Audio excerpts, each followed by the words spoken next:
الحمد لله كفى وسلام على عباده الذين اصطفى ما بعد فأعوذ بالله من الشيطان الرجيم بسم الله الرحمن الرحيم أم حسبتم أن تدخلوا الجنة ولما يأتكم مثل الذين خلوا من قبلكم مستهم البأساء والضراء وزلزلوا حتى يقول الرسول والذين آمنوا معه متى نصر الله ألا إن نصر الله قريب صدق الله العظيم قال النبي صلى الله عليه وسلم من دعا إلى هدى فكان له أجر مثل أجور من تبعهم لا ينقص ذلك من أجورهم شيئا وقال النبي صلى الله عليه وسلم ومن دعا إلى ضلالة فكان عليه إثم مثل آثام من تبعهم لا ينقص ذلك من آثامهم شيئا أو كما قال عليه الصلاة والسلام اللهم صل على سيدنا مولانا محمد في أول كلامنا اللهم صل على سيدنا مولانا محمد في أوسط كلامنا اللهم صل على سيدنا مولانا محمد في آخر كلامنا اللهم لك الحمد كما أنت أهله فصل على محمد كما أنت أهله وافعل بنا ما أنت أهله فإنك أنت أهل التقوى وأهل المغفرة اللهم صل على محمد كلما ذكره الذاكرون وصل على محمد كلما غفل عن ذكره الغافلون رب اشرح لي صدري ويسر لي أمري واحلل عقدة من لساني يفقه قولي اللهم صل على محمد وآله ألف ألف مرة اللهم صل على محمد وآله ألف ألف مرة اللهم صل على محمد وآله ألف ألف مرة محترم و معزز سامعین کرام بزرگان دین ایک مرتبہ دل کی گہرائیوں کے ساتھ درود پاک پڑھ لیں اللہم صلی علی سیدنا محمد وعلی آل سیدنا محمد وبارک وسلم معزز سامعین کرام ایک بہت بڑے شاعر گزرے ہیں جو اکثر دینی اعتبار سے مسلمانوں کے ایمان کو جھنجھوڑنے کے لیے اشعار کہا کرتے ہیں ان کا شعر ہے مٹا دے اپنے ہستی کو اگر کچھ مرتبہ چاہے کہ دانہ خاک میں مل کر گل گلزار بنتا ہے معزز سامعین کرام جیسا کہ کئی مہینوں سے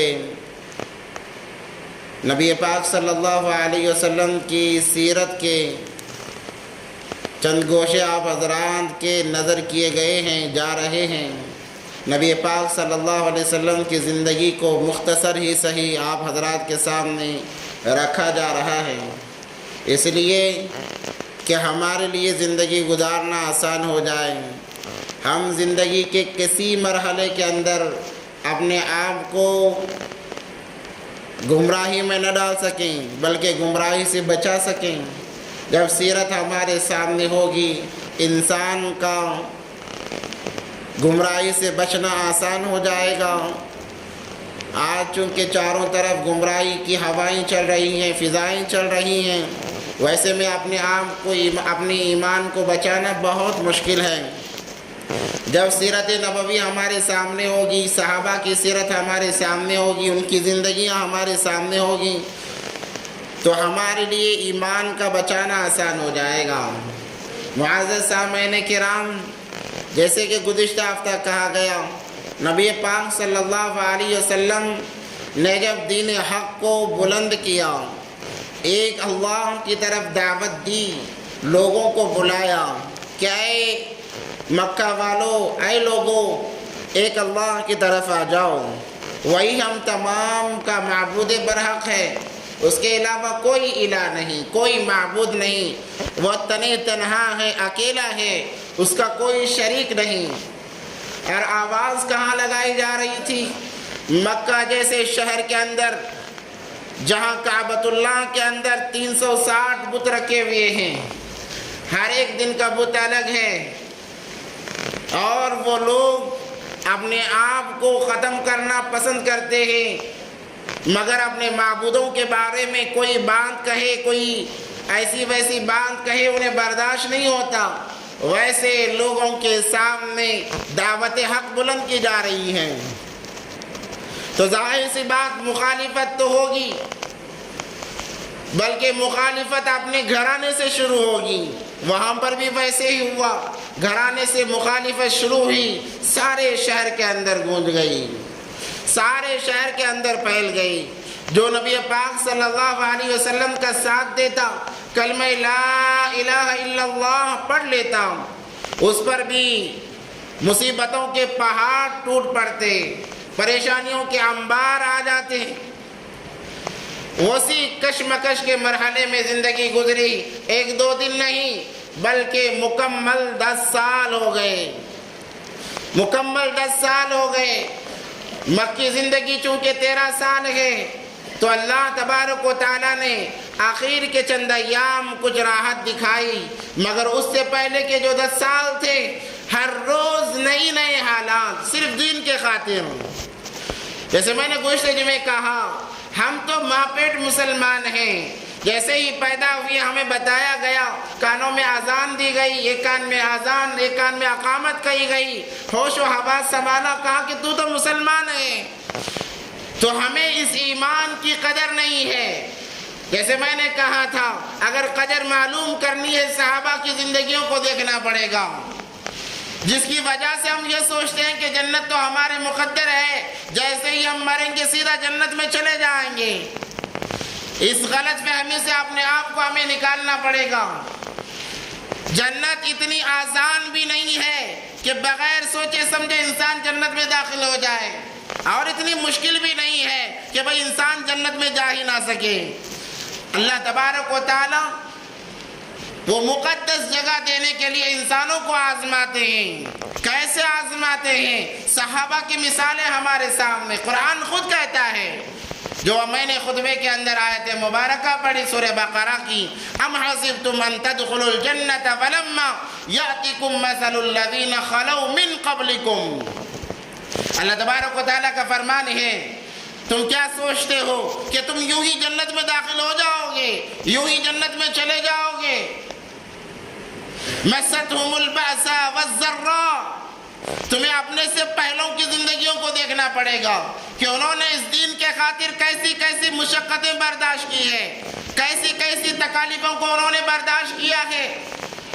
نبی جیسے نبی کہنے لگے کہ مجھے اتنا ستایا گیا، اتنا مارا گیا، اتنی تکلیف دی گئی، 1.25 لاکھ انبیاء میں کسی کو اتنا نہیں ستایا گیا۔ ایک ایک نبی کو دین کے خاطر ایسے ایسی تکالیف کا سامنا کرنا پڑا، ہم اندازہ نہیں لگا سکتے۔ حضرت یحییٰ علیہ السلام ہیں، انہیں پتا چلا اس وقت کا ایک بادشاہ تھا، وہ اپنے سگی بھانجی سے نکاح کرنا چاہتا تھا، جو کہ حرام ہے، نکاح جائز نہیں ہے۔ توریت کے اندر بھی، اس دینی کے اندر بھی یہ نکاح جائز نہیں تھا۔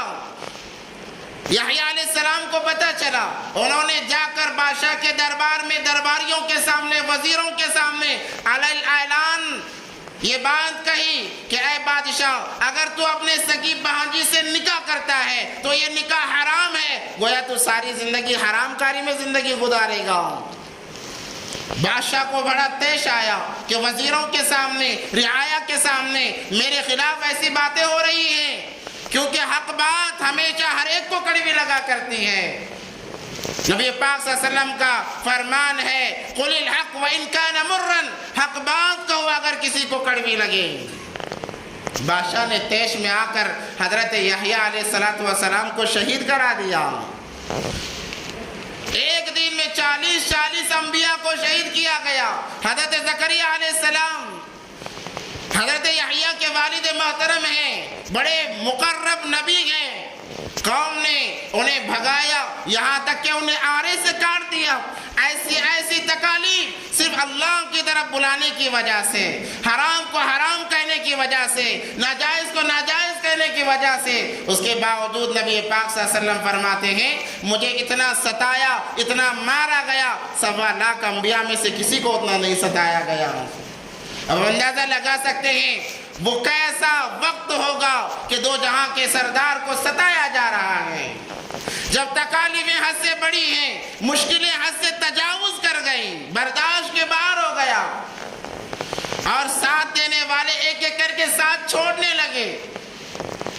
شیب ابی طالب کے اندر 3 سال قید رکھا گیا، نظر بند کیا گیا، کوئی بات نہیں کر سکتا، کوئی راشن نہیں پہنچا سکتا، کوئی آ جا نہیں سکتا، تعلقات ختم کر دیے گئے،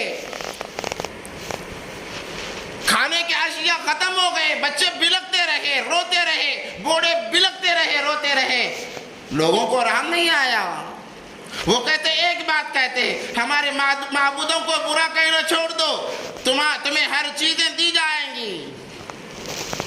ایک مرتبہ مکہ کے لوگ آئے نبی پاک صلی اللہ علیہ وسلم کے چچا ابو طالب کے پاس اور کہنے لگے، آپ اپنے بھتیجے سے کہہ دیجئے کہ اگر انہیں دنیا مطلوب ہے تو ہم سارے مکہ کی حکومت ان کے حوالے کر دیں گے، اور اگر عیش و عشرت مطلوب ہے، دنیا کی حسین سے حسین عورتوں کو ان کے حوالے کر دیا جائے گا، مگر شرط یہ ہے کہ ہمارے معبودوں کو برا بھلا نہ کہا جائے، اگر وہ کہیں گے تو ہم سے برا کوئی نہیں ہوگا۔ دھمکی دی ان لوگوں نے۔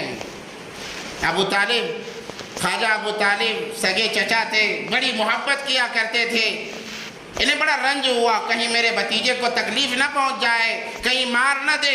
جب نبی پاک صلی اللہ علیہ وسلم آئے، کہنے لگے اے بھتیجے مجھ پر رحم کر دے، ایسے بڑھاپے کے اندر مجھ پر وہ بوجھ نہ ڈال جس کو میں برداشت نہ کر سکوں۔ نبی پاک صلی اللہ علیہ وسلم نے پوچھا، اے چچا جان مجھ سے کوئی غلطی ہوئی ہے، کیا بات ہے؟ تو انہوں نے سارا ماجرا سنایا، یہ تمہیں چیزیں دینے کے لیے تیار ہیں، تم ان کے معبودوں کو برا بھلا کہنا چھوڑ دے، تو عبادت کرتا ہے کر لے، تجھے روکا نہیں جائے گا، مگر معبودوں کو برا کہنا چھوڑ دے۔ نبی پاک صلی اللہ علیہ وسلم کو بڑا رنج ہوا اور غصہ بھی آیا، اور کہا چچا جان اگر یہ لوگ میرے ایک ہاتھ میں چاند لا کر رکھ دیں، ایک ہاتھ میں سورج لا کر رکھ دیں، تب بھی میں حق کی طرف بلانے سے اپنے آپ کو نہیں روکوں گا، چاہے میرے ٹکڑے کر دیے جائیں، مجھے مار دیا جائے، مجھے ختم کر دیا جائے، اگر آپ کو میرا ساتھ دینا ہے دیجئے، ورنہ میرے لیے میرا اللہ کافی ہے۔ جب یہ باتیں سنی ابو طالب نے کہا، اے بھتیجے جا، تو جیسا چاہے کام کرنا چاہے کام کر، جہاں دین کی بات کرنا چاہے کام کر، اگر کوئی رکاوٹ تجھے کرے گا، اگر تجھے کوئی روکے گا، تیرا چچا ہمیشہ تیرے سامنے کھڑا پائے گا۔ تو جیسے ہی شیب ابی طالب سے نکلے، بیوی حضرت خدیجہ الکبریٰ رضی اللہ تعالیٰ عنہا جو ہمیشہ ساتھ میں دلاسا دیتی ہوئی، ہمیشہ ہمت بڑھاتی ہوئی تھی، انتقال ہو گیا۔ 6 مہینے بھی نہیں گزرے، ابو طالب کا بھی انتقال ہو گیا۔ مکہ والوں کو اور ہمت آئی کہ ایک معزز خاتون کا سہارا تھا، وہ تو چلی گئی، اس کے بعد چچا کا دبدبا تھا، وہ بھی چلے گئے۔ اب انہیں اور ہمت ہوئی، تکالیف جانا اور زیادہ شروع کر دیا۔ نبی پاک صلی اللہ علیہ وسلم نے پھر سوچ کر طائف کا سفر کیا، جب وہاں سے بھی مایوسی ہوئی، بڑی تکالیف ہوئی۔ جب طائف سے واپس آئے ہیں، مکے کے اندر کوئی لینے کے لیے تیار نہیں ہے۔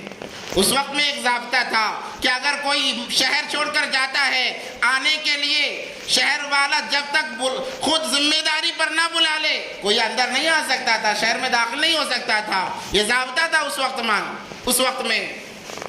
نبی پاک صلی اللہ علیہ وسلم غار حرا کے پاس کھڑے ہو کر پیغامات بھیج رہے ہیں، کوئی میرا ضامن بن جائے، کوئی میری کفالت کرنے والا بن جائے تاکہ میں مکے میں داخل ہو جاؤں، مگر کوئی ساتھ میں آنے کے لیے تیار نہیں تھا۔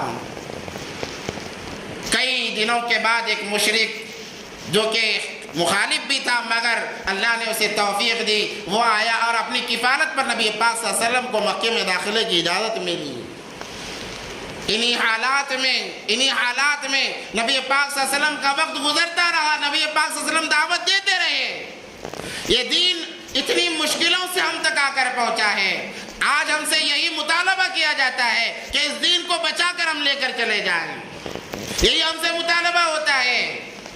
اور دین بچتا ہے اعمال کی وجہ سے، جو کہ آج کا مسلمان اعمال سے کوسوں دور ہے، اعمال سے کوسوں دور ہے۔ نمازوں کی کوئی پرواہ نہیں، حلال حرام کی کوئی پرواہ نہیں، اور ہم یہ سوچتے ہیں کہ جنت ہمارا انتظار کر رہی ہے۔ کان کھول کر سن لے، اللہ فرماتے ہیں ام حسبتم ان تدخلوا الجنت ولما یاتکم مثل الذین خلوا من قبلکم مستهم البأساء والضراء وزلزلوا حتى يقول الرسول والذین معه متى نصر اللہ۔ صحابہ پکارنے لگے اللہ مدد تیری کب آئے گی؟ جب یہ حالات ہوئی، نبی پاک صلی اللہ علیہ وسلم نے حالات کو جھیلے، صحابہ نے مشقتیں برداشت کی، ہر صحابی پر، حضرت صدیق اکبر رضی اللہ تعالیٰ جتنے صحابہ ایمان لائے ہیں تمام صحابہ پر مصیبتوں کے پہاڑ توڑے گئے ہیں۔ حضرت خباب بن عرط رضی اللہ تعالیٰ عنہ فرماتے ہیں مجھے آگ سلگا کر اس پر لٹایا جاتا اور مجھ پر 2 آدمی سوار ہو جاتے، میرے پیٹھ کے خون اور چربی سے وہ آگ بجھتی۔ ایسی تکالیف، تب جا کر یہ دین ہم تک پہنچا، یہ دین عام ہوا ہے۔ یہ کشمکش کے معاملے چل رہے تھے، ایک رات سوئے ہیں نبی پاک صلی اللہ علیہ وسلم ام ہانی کے گھر میں آرام فرما رہے تھے۔ اللہ نے کہا اے نبی جی اب آپ کو ہم خوش کریں گے، آپ نے تکالیف بہت زیادہ دیکھی ہیں، حالات کا بہت زیادہ سامنا کیا ہے۔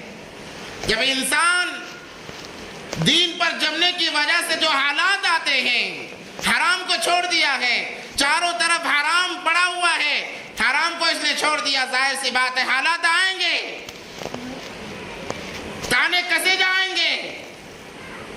جب انسان اس پر صبر کرتا ہے اللہ کی مدد آتی ہے، اللہ کی مدد شامل حال ہوتی ہے۔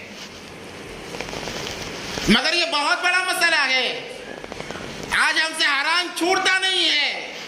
کاروبار میں جھوٹ بول کر کاروبار کرنا حرام ہے، ہم سے چھوٹتا نہیں ہے۔ ہم کہتے ہیں اگر جھوٹ نہیں بولیں گے تو کاروبار کیسے چلے گا، تجارت کیسے بڑھے گی؟ تجارت کو بڑھانے کے لیے، کاروبار کو چلانے کے لیے اللہ کو نہ ناراض کریں، حلال کو اپنائیں۔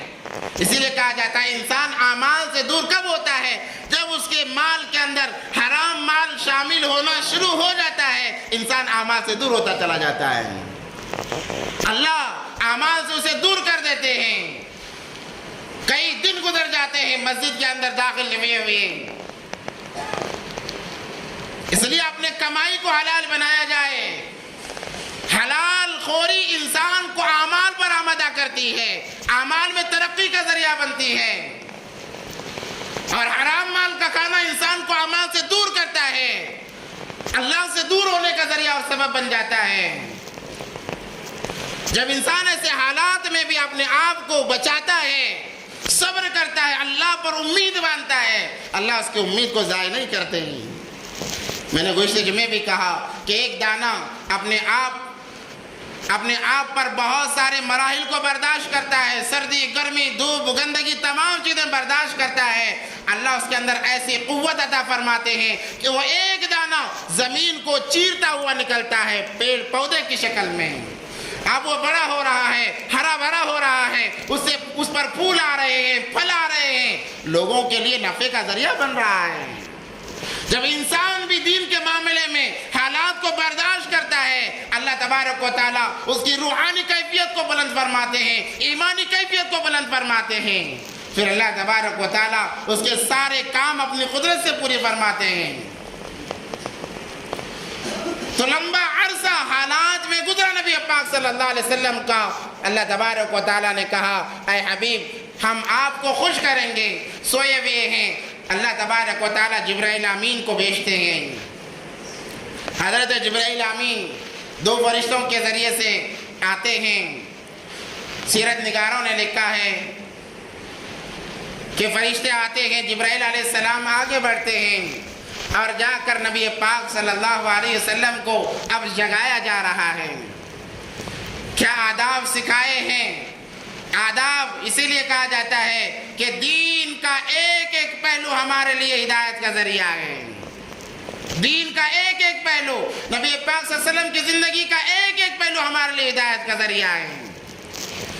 علماء نے فرمایا ہے، روایتوں میں آتا ہے کہ جب جبرائیل آئے آ کر نبی پاک صلی اللہ علیہ وسلم دیکھا کہ نبی پاک صلی اللہ علیہ وسلم سو رہے ہیں، تو جبرائیل امین نہ چاہتے ہوئے بھی نبی پاک صلی اللہ علیہ وسلم کے قدموں کی طرف جاتے ہیں اور بڑی محبت سے نبی پاک صلی اللہ علیہ وسلم کے قدم مبارک کو پکڑ کر چومتے ہیں۔ بعض علماء فرماتے ہیں یہاں پر بھی اپنے نبی کی شان دیکھو، دو جہاں کے آقا حضرت محمد مصطفیٰ صلی اللہ علیہ وسلم کا مقام و مرتبہ دیکھو۔ جبرائیل جیسے مقدس فرشتے ہیں، جبرائیل کی کیا شان ہے؟ وہ تو اللہ کے احکامات کو لا کر انبیاء تک پہنچانے والے تمام فرشتوں کے سردار، اتنے بڑے کہ ان کا سر ساتوں آسمان کے اوپر، ان کے پاؤں ساتوں زمین کے نیچے ہیں۔ اتنے بڑے فرشتے جب نبی کے دربار میں آتے ہیں، اپنے آپ کو عاجز بنا کر آتے ہیں، اور آ کر کیا انداز ہے جگانے کا، کیا پیارا انداز ہے نبی پاک صلی اللہ علیہ وسلم کو بیدار کرنے کا۔ پاؤں پکڑتے ہیں، بعض علماء کہتے ہیں کہ ہلکا پاؤں کو دبانا شروع کرتے ہیں۔ بعض علماء نے محبت میں یہ الفاظ کو بڑھا دیا، ان الفاظ کی زیادتی کر دی کہ جبرائیل بھی نبی کے قدم چومنے پر مجبور ہو گئے صلی اللہ علیہ وسلم۔ علماء نے اس سے یہاں سے ایک نقطہ نکالا ہے، ہم بیان صرف کانوں کے مزے کے لیے نہ سنیں بلکہ اس کی حقیقت تک جاننے کی کوشش کریں۔ علماء نے کیا نقطہ نکالا؟ آداب میں سے ہے کہ جب کوئی بندہ سو جائے، اگر کوئی سو رہا ہے تو اس کو اٹھانے کا طریقہ یہی ہے کہ اس کے پاؤں کو دھیرے دھیرے دبایا جائے تاکہ اس کی نیند کھل جائے، نیند سے بیدار ہو جائے۔ یہ آداب نبی پاک صلی اللہ علیہ وسلم نے ہر ایک طریقہ بتا دیا، ہر ایک چیز کر کے بتا دی ہے۔ یہاں تک کہ نبی پاک صلی اللہ علیہ وسلم نے تو پاخانے جانے کا طریقہ تک بتا دیا۔ بتاؤ کون سا ایسا مذہب ہے جس کے اندر پاخانے کا طریقہ بتایا جا رہا ہے کہ یہ امت یہ نہ کہے، ہم یہ نہ کہیں؟ اس میں تو ہمیں نبی کا طریقہ کیا ہے معلوم نہیں ہے، اس لیے نبی پاک صلی اللہ علیہ وسلم نے ہر ایک طریقہ بتا دیا۔ کیا انداز ہے! کہا جاتا ہے، مختصر بول کر اپنی بات کو آگے بڑھاتا ہوں، جب انسان ضرورت کے لیے پاخانہ جائے تو چپل پہن کر جائے۔ طبی اس کے اندر بہت فائدے ہیں۔ چپل پہن کر جائے اور بایاں پاؤں اندر رکھے، سیدھا پاؤں نہ رکھے کیونکہ وہ گندگی کی جگہ ہے۔ بایاں پاؤں اندر رکھے اور سکڑ کر بیٹھنے کی کوشش کرے اور بائیں پیر پر وزن دے کر بیٹھے۔ طب نبوی میں تمام چیزیں محفوظ ہیں۔ جو انسان بائیں پیر پر وزن دے کر بیٹھتا ہے اس کا پیٹ بالکل صاف ہو جاتا ہے۔ کیا آداب بتائے ہیں! ہم نے آج نبی کے طریقے کو چھوڑا، بیماریوں نے ہماری زندگی میں جنم لے لیا، بیماریوں نے ہمیں گھیر لیا۔ ایک طریقہ اپنا کر دیکھیں، نبی پاک صلی اللہ علیہ وسلم کا ایک طریقہ اپنا کر دیکھیں، بیماریاں کوسوں دور ہو جائیں گی، اللہ کی مدد ہماری زندگی میں شامل حال ہوگی۔ تو جبرائیل امین علیہ السلام نے آ کر نبی پاک صلی اللہ علیہ وسلم کے پاؤں کو چوما یا دبایا، جس کی وجہ سے نبی پاک صلی اللہ علیہ وسلم بیدار ہوئے۔ کہا، اے نبی جی، اللہ نے آپ کو غمگین دیکھا، اللہ نے آپ کو پریشان حال دیکھا تو اللہ نے بھیجا ہے قاصدوں کے ذریعے سے کہ جاؤ میرے حبیب کو بلا کر لاؤ، میں میرے حبیب سے ملاقات کرنا چاہتا ہوں، میں اپنے حبیب سے ملنا چاہتا ہوں۔ حضرت جبرائیل علیہ السلام یہ کہہ کر نبی پاک صلی اللہ علیہ وسلم کو مسجد حرام میں لے گئے، حتیم میں لے گئے، جسے ہم حتیم کہتے ہیں، حجر اسود کے سامنے وہاں پر لے جا کر لٹایا۔ نبی پاک صلی اللہ علیہ وسلم کو کہ سینے کو چاک کیا، ناف تک ان کا سینہ چیرا گیا اور اس سے دل نکالا گیا، دل نکال کر زمزم کے پانی سے دھویا گیا، 7 مرتبہ زمزم کے پانی سے دھویا گیا نبی پاک صلی اللہ علیہ وسلم کے دل کو، اور انوار و برکات کو نبی پاک صلی اللہ علیہ وسلم کے سینے میں منتقل کر دیا گیا۔ یہ سرجری، اوپن ہارٹ سرجری جسے کہتے ہیں، انگریزوں نے نبی کی سیرت پر مطالعہ کیا، نبی کی سیرت پر غور کیا اور وہ ہم سے آگے چلے گئے۔ آپ دیکھیں انگریز جو ہے وہ اس کا ایک طریقہ بھی نبی پاک صلی اللہ علیہ وسلم کے طریقے سے میچ ہوتا چلا جاتا ہے، مگر وہ گمراہی پر اس لیے ہے کہ اس کو نبی کا طریقہ نہیں مانتا۔ اگر اسے ترقی کی سیڑھیوں کو اپنانا ہے، اسے آگے جانا ہے، اسے نبی کا سہارا ضرور لینا پڑے گا۔ کوئی بھی سائنسدان نبی پاک صلی اللہ علیہ وسلم کے سیرت کے سہارے کے بغیر آگے نہیں جا سکتا، کامیاب نہیں ہو سکتا۔ یہ کیفیت ہے سیرت کی، یہ کیفیت ہے سنتوں کی۔ آج مسلمان انگریزوں کے پیچھے پڑا ہوا ہے، ان کے طور طریقے کو اپنانے کے پیچھے پڑا ہوا ہے، جبکہ آئیڈل ہمارے پاس نبی پاک صلی اللہ علیہ وسلم کی زندگی موجود ہے۔ نبی پاک صلی اللہ علیہ وسلم کی اوپن ہارٹ سرجری کی گئی، دل نکالا گیا، زمزم کے پانی سے دھویا گیا۔ علماء فرماتے ہیں اللہ تبارک و تعالی جب نبی پاک صلی اللہ علیہ وسلم کے دل کو نکالا گیا، چاہتے حوض کوثر کے پانی سے اس دل کو دھویا جا سکتا تھا۔ علماء نے فرمایا زمزم کا مقام حوض کوثر سے بلند ہے۔ خود نبی پاک صلی اللہ علیہ وسلم نے فرمایا آب زمزم کے اندر 70,000 بیماریوں سے شفا موجود ہے۔ زمزم کا پانی جس نیت سے پیا جاتا ہے اللہ اس میں کامیابی عطا فرما دیتے ہیں۔ اسی لیے جب کوئی عمرے کے لیے جاتا ہے، حج کے لیے جاتا ہے، تاکید جب علماء کے پاس ان کا گزر ہوتا ہے، علماء سے کچھ نصیحت وہ سننا چاہتے ہیں، علماء اس بات کی تاکید کرتے ہیں کہ جب کعبۃ اللہ جاؤ تو پیٹ بھر کر، بلکہ یہاں تک آپ تھک جاؤ اس وقت تک زمزم پیتے رہو۔ جتنی طاقت ہے اس سے کئی گنا زیادہ آپ زمزم کو استعمال کرو۔ وہ تاثیر اللہ تبارک و تعالیٰ نے زمزم کے پانی کے اندر رکھی ہے۔ تو زمزم کے پانی سے نبی پاک صلی اللہ علیہ وسلم کے دل مبارک کو دھویا گیا، پھر اپنی جگہ فٹ کیا گیا، پھر سینے کو سیا گیا، کوئی داغ و نشان نہیں، کوئی دھبا نہیں۔ اس کے بعد میں وہاں سے سفر شروع ہوتا ہے نبی پاک صلی اللہ علیہ وسلم کا۔ ایک براق لایا گیا، براق جو خچر سے چھوٹا اور گدھے سے ذرا بڑا، اس کی تیز رفتاری ایسی ہے نبی پاک صلی اللہ علیہ وسلم فرماتے ہیں جہاں تک میری نظر جاتی اس کا پہلا قدم بڑھتا، جہاں میری نظر جاتی اس براق کا پہلا قدم وہاں پر بڑھتا، ایسی تیز رفتاری۔ آج سائنس ترقی کرتی گئی اور اس نے بہت سارے طیارے ایجاد کر لیے، ایسے بھی طیارے، ایسے بھی پلین ایجاد کر لیے جو پوری دنیا کو کئی گھنٹوں میں گھوم کر آ سکتے ہیں۔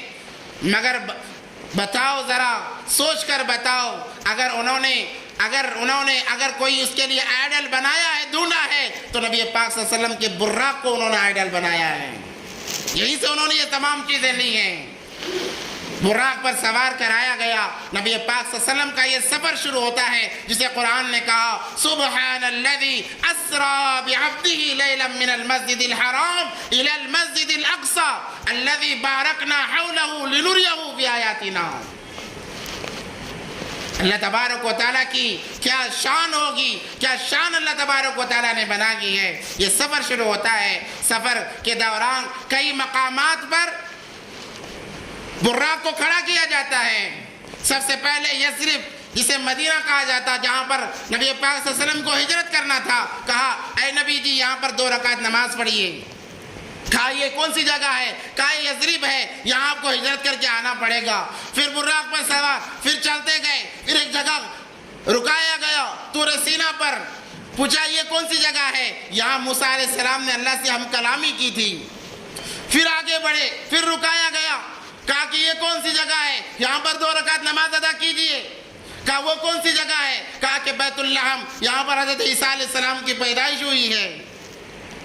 علماء فرماتے ہیں جب مقدس مقامات کی تفریح کے لیے جائیں، دیکھنے کے لیے جائیں، ایسے جب مقامات آئیں 2 رکعت نفل ادا کر لیں، انبیاء کی سنت زندہ ہو جائے گی۔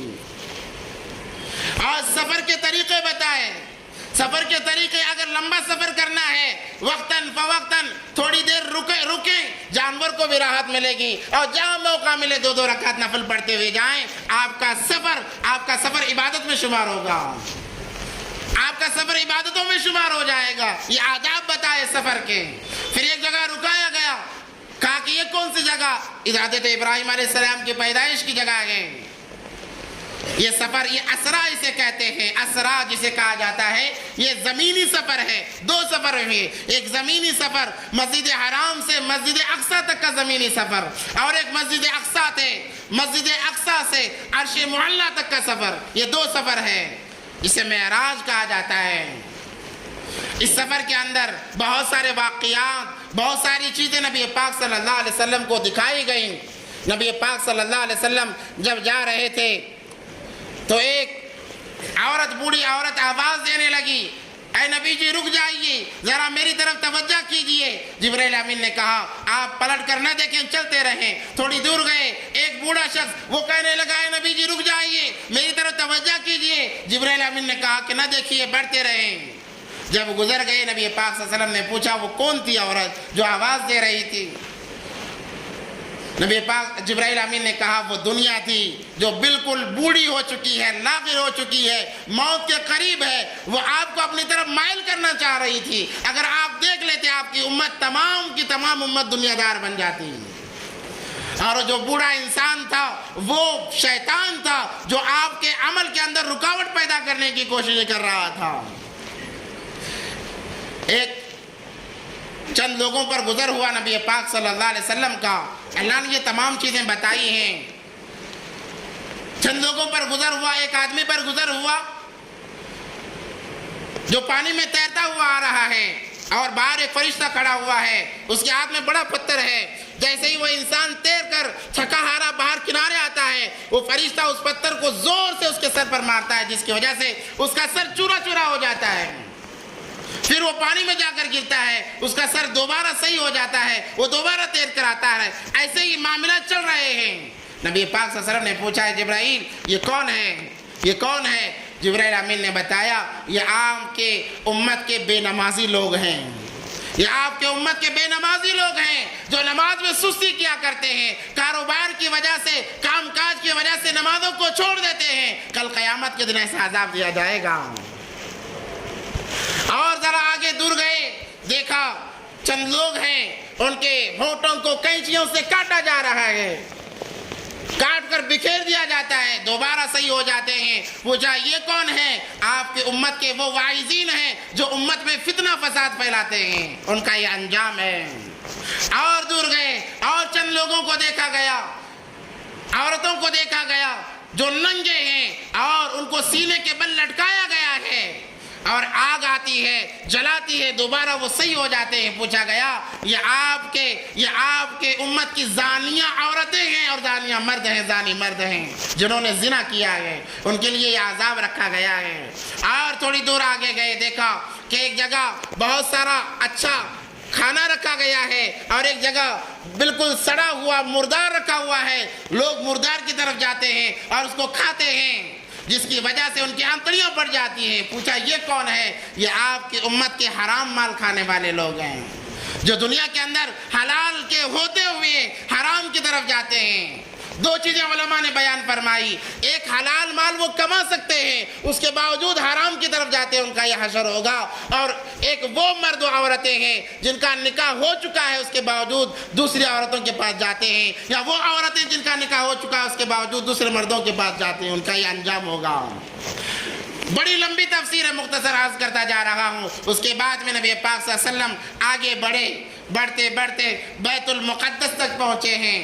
وہ بیت المقدس جہاں ہزاروں انبیاء کی قبریں موجود ہیں، ہزاروں انبیاء کی قبریں موجود ہیں۔ نبی پاک صلی اللہ علیہ وسلم کو براق سے اتارا گیا اور براق کو ایک جگہ باندھ دیا گیا۔ آپ جیسے ہی مسجد بیت المقدس کے اندر داخل ہوئے، وہاں دیکھا تمام انبیاء، تمام اولین و آخرین تمام انبیاء موجود ہیں۔ حضرت آدم علیہ السلام سے لے کر حضرت عیسیٰ علیہ السلام تک کم و بیش 1.25 لاکھ انبیاء تمام کے تمام موجود ہیں۔ یہاں پر علماء فرماتے ہیں یہاں پر اس لیے لایا جا رہا ہے کہ ان انبیاء کو بھی بتا دیا جائے کہ دیکھو یہ نبی ایسے نبی ہیں جن کے بعد نبوت ختم کر دی گئی ہے، یہ خاتم الانبیاء ہیں، ان کے بعد کوئی نبی نہیں ہوگا، یہ آخری رسول ہیں۔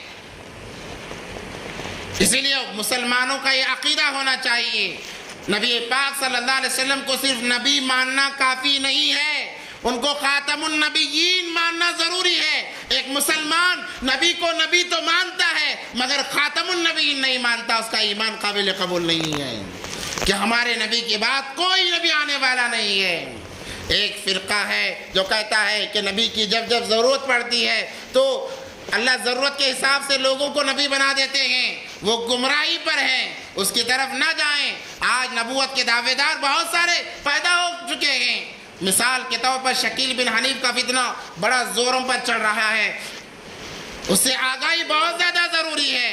وہ اپنے آپ کو اس کے ماننے والے مسلمان بتاتے ہیں، صوفی بتاتے ہیں، ان کے پائجامے ٹخنوں سے اوپر رہیں گی، چہروں پر داڑھی رہے گی، سر پر ٹوپی رہے گی، ہم سے زیادہ شریف نظر آئیں گے، مگر ان کا عقیدہ یہ ہے کہ شکیل بن حنیف وہ آخری نبی ہیں، نبی پاک صلی اللہ علیہ وسلم کو وہ آخری نبی نہیں مانتے، اور ایسے لوگوں کو وہ شکار بناتے ہیں جو دین کی باتیں جاننا چاہتے ہیں، ان کو شکار بناتے ہیں، یا جن کا دین سے کوئی تعلق نہیں ان لوگوں کو شکار بناتے ہیں۔ ایمان چھیننے کے بہت سارے ذرائع آ گئے ہیں، موبائل کھولو بہت سارے ذرائع آ گئے ہیں۔ شاہی گوہر کا بڑا فتنہ ہے، وہ بھی علل اعلان وہ کمبخت علماء پر تانزنی کرتا ہے، انبیاء کو گالیاں دیتا ہے، اللہ کے ساتھ شریک ٹھہراتا ہے، مگر پھر بھی ہمارے مسلمان ایمان کلمہ پڑھنے والے اس کے فتنے میں بھی لگے ہوئے ہیں، اس کے ساتھ بھی جڑے ہوئے ہیں۔ اس لیے نبی کو خاتم النبیین ماننا ضروری ہے۔ اب اس وقت میں جیسے بیت المقدس کے اندر داخل ہوئے، تمام انبیاء جمع، اذان کہی گئی، اب نماز کے لیے سب کھڑی کی گئی، انتظار ہو رہا ہے کون آگے بڑھیں گے۔ ہر کوئی یہ سوچ رہا ہے کہ آدم پہلے نبی ہیں، وہ امامت کریں گے، حضرت ابراہیم خلیل اللہ وہ امامت کریں گے، موسیٰ کلیم اللہ وہ امامت کریں گے۔ ہر کوئی اپنے سے بڑے نبی کو ترجیح دینے کی کوشش کر رہا ہے۔ ایک آواز آتی ہے، آج مصلی ان کے حوالے کیا جائے گا جن کے صدقے میں کائنات کا وجود بخشا گیا ہے، جن کے صدقے میں ان انبیاء کا بھی وجود بخشا گیا، آج ان کو مصلی دیا جائے گا، اور مصلی پر کھڑا کر کے یہ بتا دیا جائے گا کہ اے نبیو تمہارا مقام جتنا بڑا ہو، جتنا بھی اونچا ہو، مگر ان سے کم ہے جو مصلی پر کھڑا ہوا ہے۔ ایک آواز آتی ہے، میرے حبیب کو کھڑا کیا جائے آگے۔ جبرائیل امین ہاتھ پکڑ کر بڑے ادب و احترام سے نبی پاک صلی اللہ علیہ وسلم کو لاتے ہیں مصلی کی طرف۔ علماء نے یہاں نقطہ نکالا، یہ مسئلہ نکالا کہ جو مصلی پر کھڑے ہونے والا ہے اس کا مقام تمام لوگوں سے افضل بن جاتا ہے۔ جو انسان اہل منبر کو ستاتا ہے، اللہ دنیا میں بھی اسے غارت کرتے ہیں، آخرت میں بھی غارت کرتے ہیں۔ جو اہل منبر کو، اہل مصلی کو ستاتا ہے، بدگمانی رکھتا ہے، کل قیامت کے دن اللہ تبارک و تعالیٰ تمام انسانیت کے سامنے رسوا کریں گے۔ یہ علماء نے مسئلہ نکالا، خود نبی پاک صلی اللہ علیہ وسلم کی حدیث بھی ہے، العلماء ورثۃ الانبیاء۔ الغرض بات دوسری طرف چلی جائے گی، نبی پاک صلی اللہ علیہ وسلم نے 2 رکعت نفل نماز پڑھا کر یہ ثابت کر دیا، یہ مہر لگا دی گئی کہ نبی پاک صلی اللہ علیہ وسلم امام الانبیاء کہلائے، امام الانبیاء کا لقب دیا گیا۔ اب جب نماز ہوئی، وہاں سے نبی پاک صلی اللہ علیہ وسلم کا سفر آسمانے کی طرف شروع ہوتا ہے۔ وہ کیسا سفر؟ آسمانوں پر دیگر انبیاء کی ملاقاتیں ہوتی گئی اور ہر نبی آ کر استقبال کرتا رہا، بڑی وضاحت۔ اور نبی پاک صلی اللہ علیہ وسلم جب گئے ہیں تو 3 طریقے سے نبی پاک صلی اللہ علیہ وسلم نے اللہ کی حمد بیان کی، اور اللہ تبارک و تعالیٰ نے فوراً 3 انعامات سے نبی پاک صلی اللہ علیہ وسلم کو نوازا۔ وہ کیا انعامات تھے اور نبی پاک صلی اللہ علیہ وسلم نے 3 طریقے سے کیسے اللہ کی تعریف کی، انشاءاللہ موقع ملا اگلے جمعے بیان کیا جائے گا۔ اس سے پہلے چند اعلانات ہیں، اس میں سب سے بڑا اعلان یہ ہے کہ الحمدللہ دین کی فضا کو عام کرنے کے لیے دین ہر گھر تک پہنچ جائے، ہر فرد تک پہنچ جائے، گویا ہر انسان تک دین کی بات پہنچ جائے، اس کے لیے شہر بنگلور کے اندر الحمدللہ 4 اجتماعات رکھے گئے ہیں۔ ایک اجتماع تو الحمدللہ ہو گیا، اتی بیلے کا اجتماع ہو گیا، ابھی 3 باقی ہیں۔ ایک 13-14 کو رزاق پارلے میں ہو رہا ہے دیون علی کی طرف، اور ہمارا اس علاقے کا جو اجتماع ہے الحمدللہ 20-21 کو میسور روڈ میں طے پایا ہے۔ یہ اجتماعات ایسے ہیں، دیکھو وہاں پر لاکھوں کا مجمع ہوتا ہے، انسان جب اکیلے نماز پڑھتا ہے